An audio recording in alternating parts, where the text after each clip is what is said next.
Olá e bem-vindos à nossa exploração de hoje. O tema é a fantasia, uma condição que desafia um pouco a nossa ideia do que significa pensar, a incapacidade de criar imagens mentais voluntariamente. Alguns chamam de mente cega. Uhum, Hoje nós vamos analisar a fundo os achados de um relatório científico bem detalhado, o Unfantasia.pdf. certo. A nossa missão aqui é entender o que a ciência descobriu sobre isso, as causas, os efeitos e, bom, como é viver sem esse olho da mente. E é fundamental dizer, não é uma doença, tá? É uma fascinante variação da experiência humana. Exato. Ok, vamos desvendar isso. É realmente um fenômeno intrigante. Sabe, foi notado pela primeira vez lá atrás por Sir Francis Galton, em 1880. Nossa, faz tempo. Muito tempo. Mas só agora, mais de um século depois, é que a ciência está de fato investigando a fundo. As estimativas atuais, elas sugerem que afeta entre 2 a 5% das pessoas. Ele, É bastante gente. sim. E algumas nascem assim, né? É a fantasia congênita, enquanto outras, bom, perdem essa capacidade depois de algum evento específico, tipo uma lesão ou um choque. É a fantasia adquirida. Entendi. E claro, tem o outro extremo do espectro, a hiperfantasia. Pessoas com uma capacidade de visualização mental assim incrivelmente vívida. Certo. Vamos começar pela base, então. O cérebro de alguém com afantasia, ele é fisicamente diferente? Existe algum dano, alguma área faltando? Olha, aí é que tá o interessante. Exames de ressonância magnética, eles não mostram diferenças estruturais visíveis. Ah, não. Não, o tamanho das regiões cerebrais é o mesmo. A diferença crucial parece estar na conectividade funcional. Conectividade funcional. O que seria isso? É basicamente como diferentes áreas do cérebro conversam e trabalham juntas. Sabe? Para a gente visualizar algo, normalmente usamos uma rede bem complexa. Certo. Áreas de comando, que ficam mais na frente e nos lados do cérebro, as regiões frontoparietais, elas precisam coordenar com as áreas que processam a visão mesmo, lá atrás nos lobos occipital e temporal. E nessa rede, nessa comunicação, o que não funciona tão bem em quem tem a fantasia? Bom, estudos que medem a atividade cerebral, tipo a ressonância magnética funcional, a fMRI, Uhum. incluindo trabalhos de alta resolução e pesquisas importantes como a do Zeeman e a equipe dele em 2021, indicam que as áreas até elas tentam se ativar. A pessoa se esforça para visualizar, mas a comunicação, ela falha. Falha como? A conectividade funcional entre essas redes de comando, as frontoparietais, e as regiões visuais, as occipitais, ela é mais fraca durante essas tarefas de visualização. Hum. É como se o comando fosse enviado, sabe? Uhum. Mas o sinal não chegasse com força suficiente lá na tela visual para criar uma imagem consciente. Entendi. Então não é que falte o aparelho, o hardware, mas sim tipo uma conexão de internet mais fraca entre as áreas. Exatamente, é uma ótima analogia. A pesquisa do Zeeman de 2021 também trouxe outra peça importante, sabe? Eles olharam a conectividade intrínseca. Intrínseca. É como as áreas estão conectadas mesmo quando a pessoa está em repouso, sem fazer nada específico. E aí, pessoas com hiperfantasia mostraram uma conexão em repouso bem mais forte entre a rede visual e as áreas frontais, comparado com os afantásicos. Que interessante. E mais, durante a tentativa ativa de visualizar, quem tem a fantasia mostra menos ativação nas regiões frontais e parietais, principalmente no lobo parietal anterior. São áreas que normalmente brilham, ficam bem ativas em quem visualiza vividamente. E o hipocampo? Aquela região tão falada para a memória. Como ele entra nessa história toda? Tem pistas de que ele também opera de um modo um pouco distinto. Algumas pesquisas sugerem que talvez tenha uma menor ativação do hipocampo ao recordar memórias pessoais em afantásicos. O que isso significaria? Bom, pode significar uma dependência maior de lembrar fatos, o que aconteceu, em vez de reviver a experiência sensorial, o como foi. Ah, entendi. E, curiosamente, também notaram uma conectividade mais forte entre o hipocampo e certas áreas frontais em afantásicos. Talvez seja uma via alternativa, quem sabe uma compensação neural. Então, resumindo, a fantasia parece ser mesmo uma questão de dinâmica de rede. A fiação cerebral é diferente, né? Os sinais de comando não acendem o córtex visual de forma eficaz para gerar uma imagem consciente. Uhum. O neurocientista Joel Pearson, ele sugere algo fascinante. Talvez imagens muito fracas até se formem, mas elas ficariam abaixo do limiar da consciência, sem aquela amplificação necessária para se tornar uma experiência que a pessoa percebe, sabe? Uau! Se não existe esse cinema mental, então, como isso afeta a capacidade de lembrar, de imaginar ou até de sonhar? Aqui é onde fica realmente interessante. É aqui que os efeitos cognitivos ficam bem mais evidentes. Olha, em teste padrão de memória, tipo decorar listas de palavras, memória de trabalho visual ou espacial, o desempenho costuma ser normal. Normal. Mesmo sem visualizar? Sim, as pessoas desenvolvem estratégias não visuais muito eficazes, mas a memória autobiográfica, a lembrança dos eventos da própria vida, aí é diferente. Como assim? As recordações são descritas como, menos detalhadas sensorialmente, menos vívidas, mais focadas em fatos. Às vezes chamam de apagadas ou predominantemente verbais. Pesquisas como a de Dawes e colegas, lá em 2020, confirmaram essa menor vividez, tanto para memórias passadas quanto para imaginar eventos futuros. Parece haver uma dependência maior da memória semântica. Que é a memória de fatos, conceitos. Isso. Nosso conhecimento geral sobre o mundo em contraste com a revivência sensorial de eventos específicos. E isso afeta principalmente a visualização voluntária, aquela que a gente tenta fazer de propósito. E a imaginação para criar coisas novas.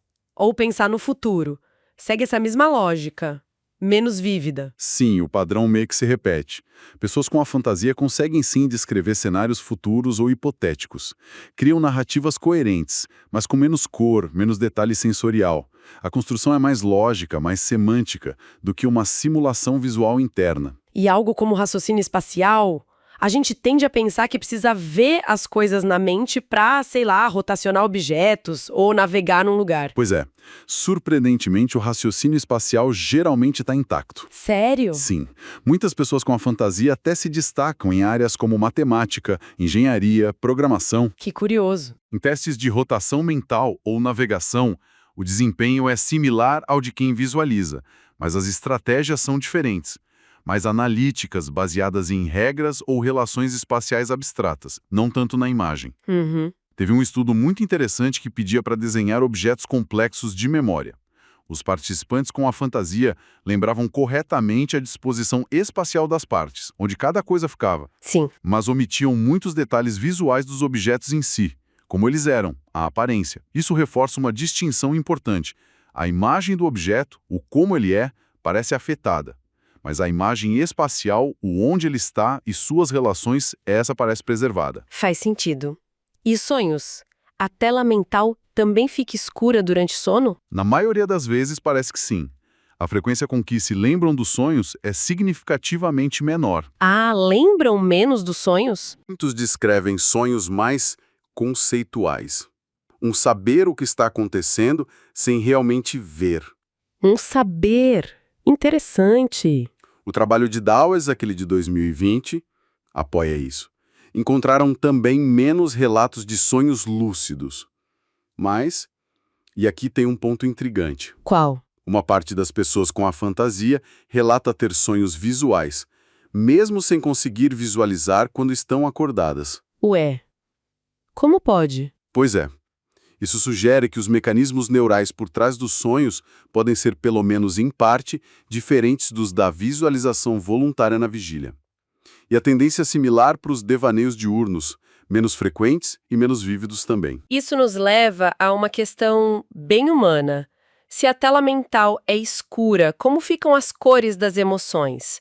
Quer dizer, não poder visualizar uma cena assustadora torna a pessoa menos medrosa? Ou impede de sentir a mesma alegria ao lembrar de algo bom? É uma área cheia de nuances, realmente. Existem evidências, sim, de que as respostas emocionais a estímulos imaginados são atenuadas. Atenuadas como? Um estudo de Weekend e a equipe dele em 2021, por exemplo, eles mediram a resposta galvânica da pele, que é basicamente uma medida de excitação fisiológica, o suor, né? Certo. Enquanto os participantes liam e imaginavam cenários assustadores. Pessoas com visualização típica mostraram um claro aumento na resposta da pele.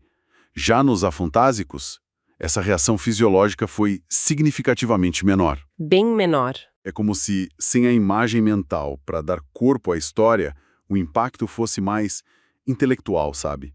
Menos visceral. As imagens mentais parecem funcionar como um amplificador emocional. E isso se reflete nas memórias também. Quer dizer, menos intensidade emocional ao lembrar. Exatamente. As recordações autobiográficas tendem a ser menos intensas emocionalmente. É mais um, eu sei que fui feliz naquele dia, do que um, nossa, estou revivendo aquela sensação de felicidade. Isso pode levar também a uma menor confiança na riqueza das próprias memórias, porque falta aquele detalhe sensorial vívido que, muitas vezes, nos dá a sensação de realidade da lembrança. E pensando nisso, poderia haver um lado protetor? Por exemplo, em relação ao transtorno de estresse pós-traumático, o TEPT, que muitas vezes envolve aqueles flashbacks visuais terríveis. É uma hipótese que faz sentido, né? Mas a pesquisa mostra um quadro um pouco mais complexo. Pessoas com a fantasia não são imunes ao trauma, isso é importante dizer. Claro. Os níveis gerais de sintomas de TEPT parecem ser semelhantes ao da população geral. No entanto, a pesquisa de Dawes de 2020 sugere diferenças na manifestação dos sintomas. Que tipo de diferença? Indivíduos com a fantasia relataram menos memórias intrusivas visuais, os flashbacks clássicos, e talvez menos comportamentos de evitar gatilhos que remetem visualmente ao trauma. Ah, entendi. Por outro lado, eles podem ter experimentado alterações negativas de humor ou cognição de forma similar ou até um pouco mais intensa em alguns aspectos.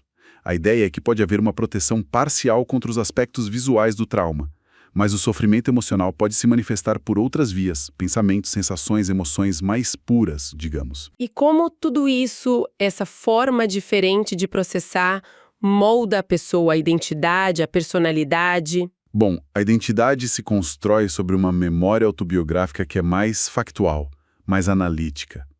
A narrativa pessoal é tecida com conceitos e fatos, sem aquele álbum de fotos mental. Certo. Talvez isso leve a um foco maior no presente, com menos propensão à nostalgia intensa ou a devaneios muito prolongados. Quanto à personalidade, o trabalho de Zeman, em 2021, encontrou uma correlação com maior introversão. Introversão. Há também relatos mais frequentes de traços associados ao espectro autista, geralmente sem um diagnóstico clínico formal, é bom frisar, e de dificuldades leves no reconhecimento de rostos, algo próximo da prosopagnosia. Reconhecimento de rostos? E, curiosamente, ecoando aquela observação do Galton, lá de 1880, parece haver uma representação maior em carreiras STEM, ciência, tecnologia, engenharia e matemática. Mas isso significa necessariamente uma qualidade de vida pior, um sentimento de que falta algo fundamental. Geralmente não. Muitas pessoas só descobrem que têm a fantasia já na vida adulta. Isso mostra que viveram normalmente, muitas vezes sem nem saber que a experiência interna delas era diferente da maioria. Verdade. Claro que ao descobrir pode haver uma sensação inicial de nossa, tô perdendo algo. Mas muitos passam a ver isso apenas como uma forma diferente de ser e pensar. E existem até vantagens potenciais, né? Menos distrações por imagens mentais indesejadas, talvez maior facilidade em lidar com situações visualmente carregadas de emoção, como para profissionais de saúde, por exemplo. Faz sentido. E não faltam exemplos de sucesso. Craig Venter, pioneiro do sequenciamento do genoma humano, Ed Catmull, cofundador da Pixar, Blake Ross, criador do Firefox, até o famoso neurologista Oliver Sacks relatou ter dificuldades de visualização. É verdade. Sendo algo tão interno, tão subjetivo, como os cientistas podem ter certeza de que alguém realmente tem a fantasia? Como medir a ausência de algo? É um desafio, imagino. É um desafio metodológico importante, sim, mas a ciência desenvolveu ferramentas bem inteligentes e a chave é combinar abordagens. O método mais comum ainda é o VVIQ. VVIQ? É o questionário de vividez da imagem visual. É um autorrelato onde a pessoa avalia numa escala a intensidade das imagens que tenta formar mentalmente. Quem tem a fantasia pontua muito baixo. né? Geralmente indica nenhuma imagem ou algo muito, muito vago. Mas aí depende da pessoa, né? Da autoavaliação. Exato. Por isso, os testes objetivos são fundamentais para validar. Um dos mais engenhosos é o teste de rivalidade binocular, que foi popularizado pelo Joel Pearson e a equipe dele. Rivalidade binocular? Como funciona? Ele se baseia num fenômeno visual curioso. Se a gente apresenta uma imagem diferente para cada olho ao mesmo tempo, a nossa percepção não mistura as duas, ela fica alternando entre elas. Ah, sim, já ouvi falar. O truque é o seguinte: se você acabou de imaginar vividamente uma das imagens, por exemplo, listras vermelhas, seu cérebro fica meio que preparado, sabe? E aí você tende a perceber essa imagem por mais tempo quando ela entra em rivalidade com outra, tipo listras verdes. Entendi. Em pessoas com a fantasia, essa preparação mental, esse priming, não acontece. Tentar imaginar o vermelho não influencia qual imagem domina a percepção depois. É uma forma objetiva de mostrar a ausência de uma imagem sensorial pré-ativada ali. Que esperto! Nossa, então não depende só do que a pessoa diz, existem outros marcadores fisiológicos assim? Sim, sim. A pupilometria é outra ferramenta objetiva fascinante. Nossas pupilas reagem à luz real, né? Contraem no claro, dilatam no escuro. Certo. Mas elas também reagem à luz imaginada. Se você visualiza um sol brilhante, sua pupila tende a contrair um pouquinho. Se imagina um quarto escuro, ela dilata. Não brinca. É sério. Um estudo de Kay e colaboradores de 2022 demonstrou que as pupilas de pessoas com afantasia não mostram essa reação à imaginação de claro e escuro, embora reajam normalmente à luz real, claro. É mais um índice fisiológico que não depende do relato subjetivo. Incrível. Além disso, tem a resposta galvânica da pele, como naquele estudo do Weekend que a gente comentou, que mede a reação emocional fisiológica a cenários imaginados, e essa reação é menor em afantásicos. Certo. E na pesquisa mais avançada, a neuroimagem com fMRI pode mostrar diretamente a falta de ativação robusta nas áreas visuais durante as tentativas de visualização. E tem técnicas de decodificação cerebral. Decodificação? Tentam reconstruir o conteúdo da imaginação a partir da atividade neural. E elas simplesmente não funcionam bem em afantásicos. Para completar o quadro, usam baterias de testes comportamentais, como questionários sobre imagens em outras modalidades, o psique, e aquelas tarefas de desenho de memória que já falamos, que revelam os déficits nos detalhes dos objetos, mas a preservação do arranjo espacial. Então, o padrão atual para uma identificação confiável é a convergência, um resultado muito baixo no Vivik, o questionário, combinado com a ausência de efeito nesses testes objetivos, como a rivalidade binocular ou a pupilometria. Entendi. É uma combinação de fatores. Isso, e é crucial reforçar. Isso identifica um traço neurocognitivo, uma variação, não diagnostica uma doença ou um distúrbio. Perfeito. Falamos muito sobre ausência ou quase ausência de imagens. Mas e quem está lá na outra ponta? Como é a hiperfantasia, essa capacidade de visualização super vívida? A hiperfantasia é, de certa forma, a imagem espelhada da fantasia, né? Neurologicamente, aquele estudo do Zema de 2021 encontrou justamente o oposto. O oposto como? Conectividade frontovisual mais forte em hiperfantásicos, tanto em repouso quanto durante a visualização ativa. A maior ativação no lobo parietal anterior e em áreas subcorticais também. A fiação parece, assim, superativada para gerar imagens. Uhum.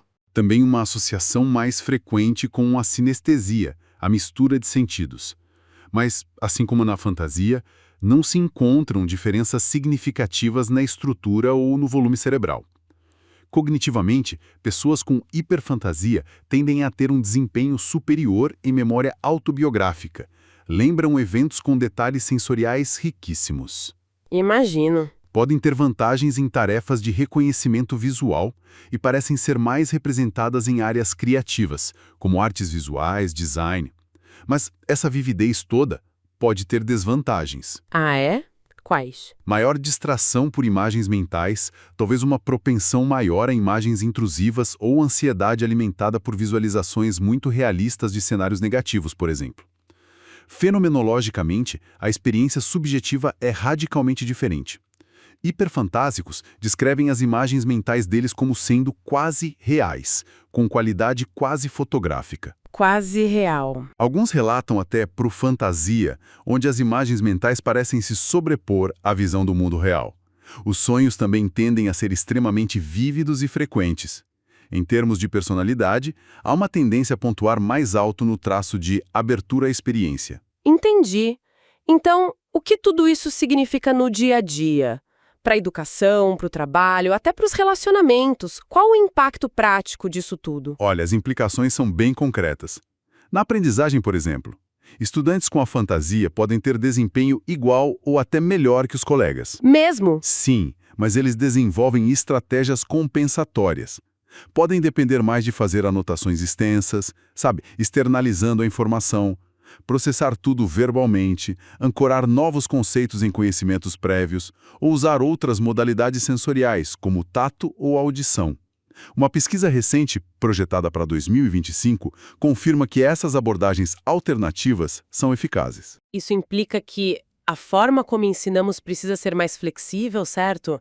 Não dá para depender só do visualize isso. Exatamente.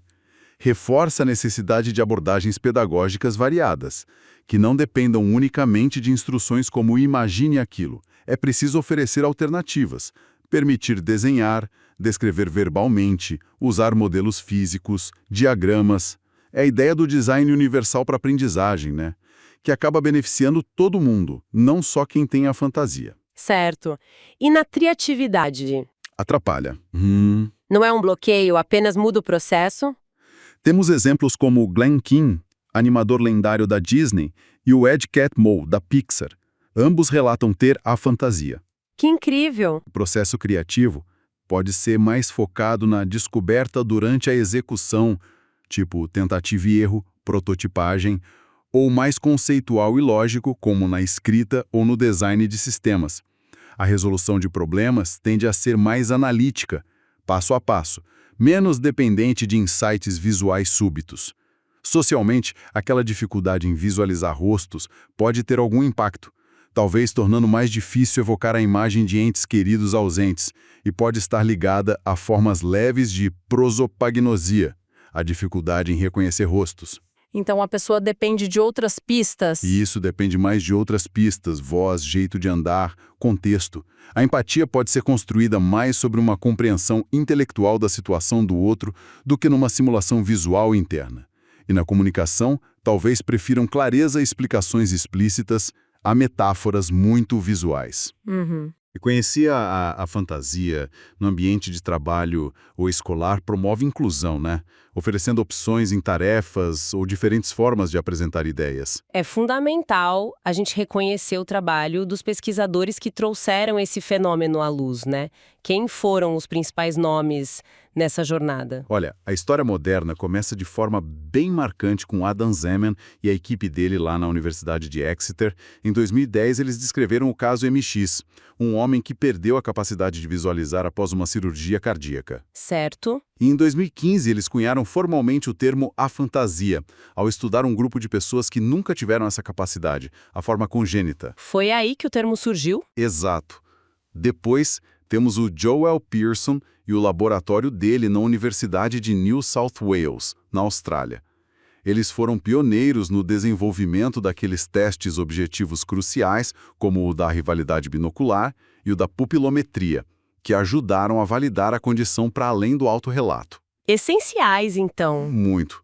O grupo de Exeter, com pesquisadores como Fraser Milton, também continuou a fazer contribuições importantes, especialmente comparando a fantasia e hiperfantasia com neuroimagem. E, olha, não podemos subestimar o papel das comunidades online. As comunidades online. Sim, como a Fantasia Network e fóruns no Reddit.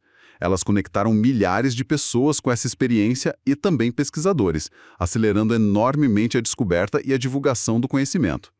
Claro, tudo isso se constrói sobre aquela observação inicial do Sir Francis Galton, lá em 1880. Ok, excelente panorama. Resumindo, então, nossa exploração de hoje. A afantasia é uma variação neurológica real, não é uma falha de imaginação nem nada disso. Exato. Está ligada a diferenças na forma como redes cerebrais se comunicam. Isso traz efeitos específicos na cognição e na emoção, principalmente. na memória pessoal, nos sonhos e na intensidade de sentimentos ligados a pensamentos. Mas o ponto-chave é que isso não impede uma vida rica, sucesso ou criatividade. As pessoas desenvolvem estratégias compensatórias que são notavelmente eficazes. Perfeito. A pesquisa sobre a fantasia e também sobre hiperfantasia valida de forma muito clara a incrível diversidade da experiência interna humana. O que para uma pessoa é uma tela mental vibrante, cheia de imagens, para outra é um espaço de pensamento mais conceitual, verbal, abstrato. Ambas são formas válidas e funcionais de interagir com o mundo e construir uma vida significativa. E isso nos deixa com uma reflexão, né? Para levar adiante, se a nossa tela mental interna pode variar tão drasticamente do escuro total ao vívido como a própria realidade, que outras diferenças fundamentais na forma como cada um de nós processa o mundo podem existir, completamente invisíveis aos outros, quanto da nossa experiência individual é, na verdade, moldada por essas variações neurológicas sutis que só agora a gente está começando a mapear e compreender.